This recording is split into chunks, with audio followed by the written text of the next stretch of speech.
Hello, friends, and welcome back to Stories About Entitled People.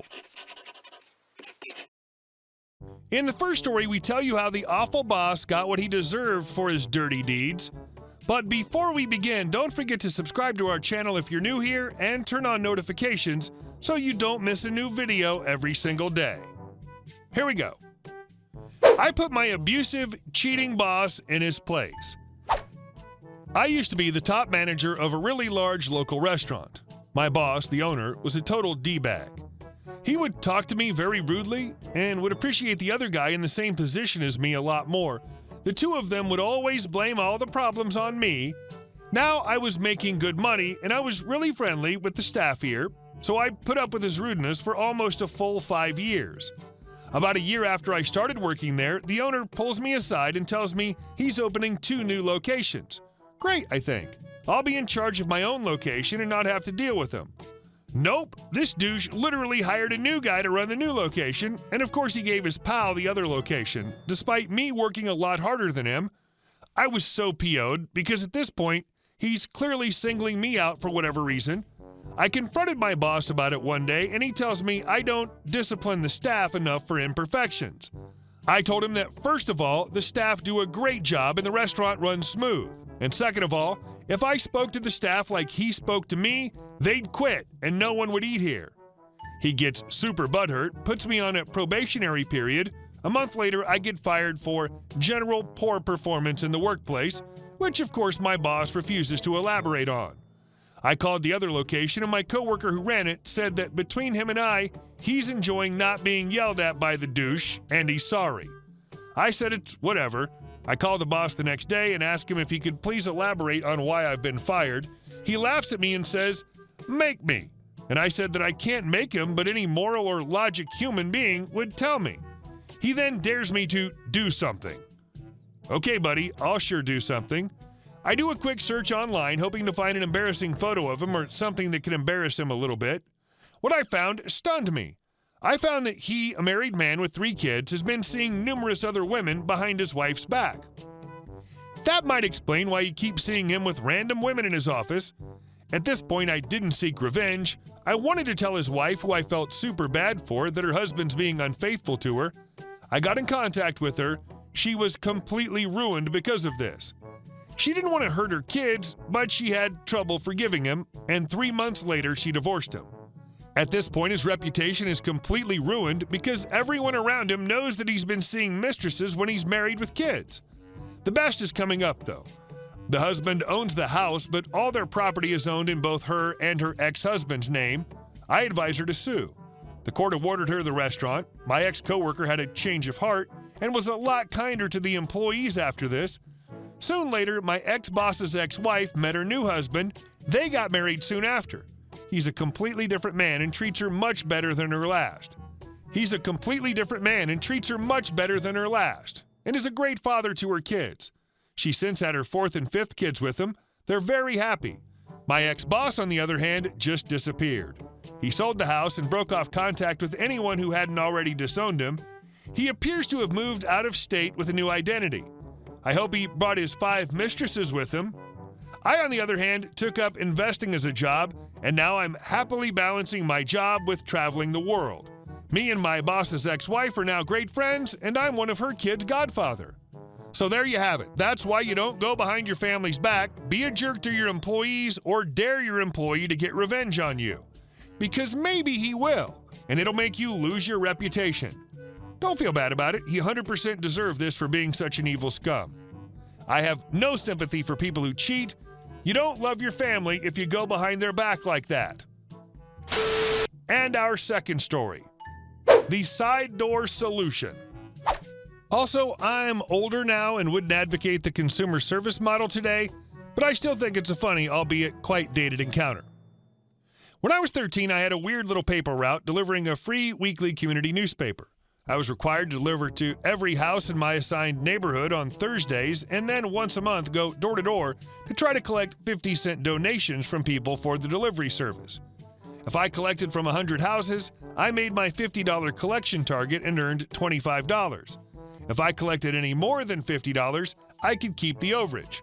If I missed my goal 3 months out of 12, I'd be fired.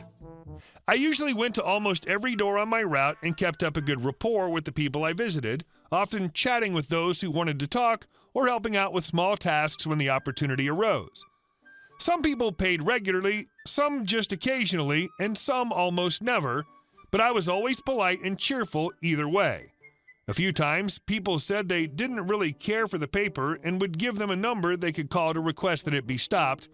Very few customers ever called in a stop order on my route. There was one guy, though, who was usually grumpy with me when he answered the door. He would say he didn't want the paper and wished I'd stop leaving it on his porch.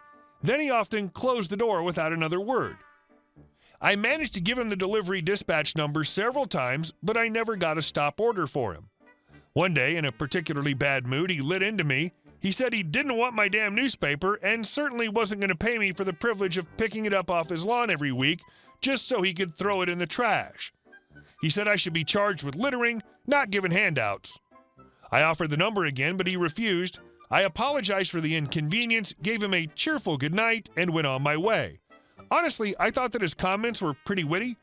I didn't think much of the paper either, but then I was not the target demographic for classifieds and hyper-local public service journalism. After any negative encounter like that, I usually gave a house a couple of months' rest before I went back, but I pretty much always went back. You'd be surprised how many people would complain one month, then a couple months later would pay me with a smile. So I eventually knocked on Mr. Grumpy's door again and asked for a donation. He was no better disposed towards me than the last time. He ranted about how my service was a nuisance.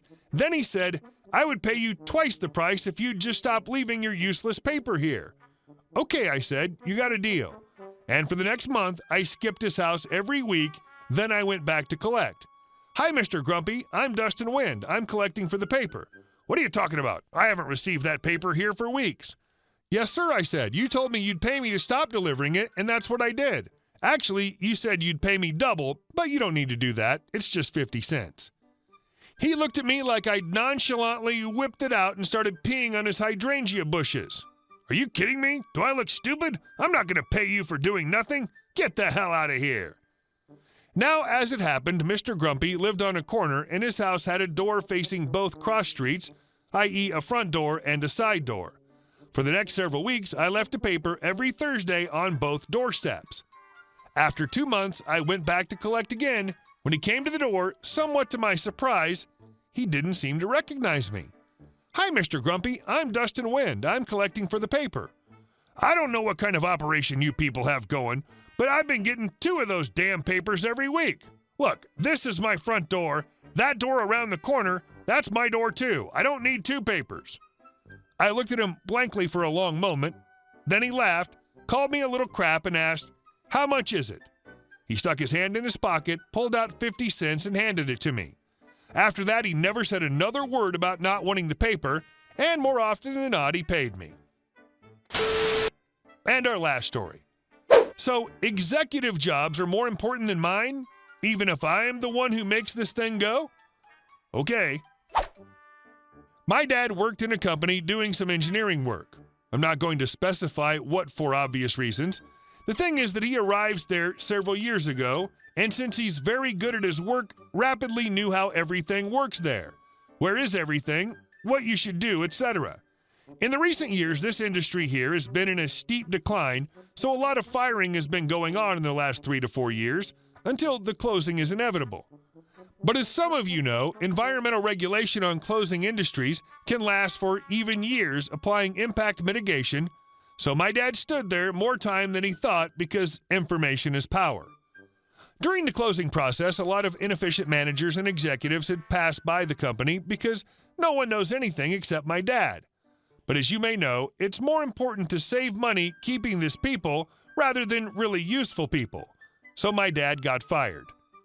He took this in a very smart way, saves a lot of money since he owns the house and has no debt, and see the situation coming years ago. Over the course of the week after being fired, he kept receiving calls of managers asking him to work stuff they should know. Until my dad told them to stop the crap because he doesn't work anymore and he has no access to the critical data in his work account, only accessible by the company laptop which they gift him. And if they wanted him to give them the raw data, then he'll do it, but he will not help at all since he's not getting paid. In less than a day, they call him to go to a meeting in the HQ to reincorporate him. He says no, but they insisted, to the point he went anyway to the meeting, letting them know in advance he will not come back. The meeting came and they offered him the same job, same pay, etc. He declined. So to convince him, the company said to make him an offer to the HR department. By this point, my mom told my dad to go nuts on the offer to make a FU to the company. Obviously, the HR representative made a counteroffer, less good than the initial one, his former work back, to shine for saving money as a great negotiator. Also, he's one of the guys who agreed my dad was too expensive, so he was unnecessary. To what my dad says no and goodbye. 1 week after that, HQ and a big committee calls him for asking him why he's not working by now, because everything is upside down in the work. So my dad tells him that the HR representative and the managers don't accept his offer. After hearing that, they practically beg him to come back, accepting his offer. In response, my dad founded his own consulting company, so now they have to negotiate with him in other terms, as an external consultant, and the cost for the work now is higher due to the company not being a single person. So magic happens. My dad has a job with better payment and almost no field work, just answering calls and giving advice to clueless people on how to do stuff, making some maps, and some meetings once a month. Which, since he's the only one who knows almost everything, is more like a class than a meeting. Hey guys, thank you all for watching the video. I'll see you in the next one.